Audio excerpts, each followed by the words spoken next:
Sir మీరే మాట్లాడుతున్నారు. Thank you అమ్మా. ఇప్పుడు నెక్స్ట్ అలీ గారు.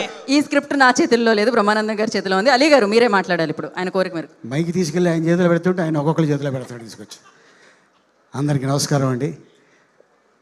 ఈరోజు ఈ అద్భుతమైన ఈవెంట్కి బ్లెస్ చేయడానికి మా అన్న the great comedian, Indian Charlie Chaplin Brahmanandam garu రావటం అండ్ శివాజీని ఎంటైర్ క్రూని ఆశీర్వదించడానికి రావడం జరిగింది. కానీ మొన్న రీసెంట్గా ఇంటికి వెళ్ళి కూర్చుంటే అరే ఏం జరుగుతుందిరా అన్న, ఇది ఇలాగా 6వ తారీఖు శివాజీ సినిమా రిలీజ్ అండి, 3వ తారీఖు ఈవెంట్ ఉంది, అరే ఒక నిమిషం ఉండని కాల్ చేశాను.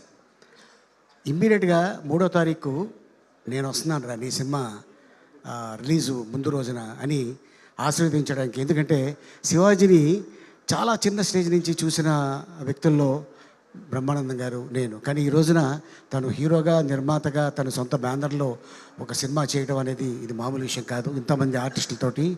అండ్ అలాగే డైరెక్టర్ సుధీర్ గారికి, అలాగే నిర్మాతలకి, దీంట్లో యాక్ట్ చేసిన నటీనటులకి, అలాగే మొత్తం ఎంటైర్ క్రూకి ఆల్ ది బెస్ట్. అండ్ 6వ తారీఖున ఇది పెద్ద హిట్ చేసి మా శివాజీని పెద్ద నిర్మాత చేస్తారని ఆశిస్తున్నాను. Thank you so much. Thank you Ali garu, thank you so much.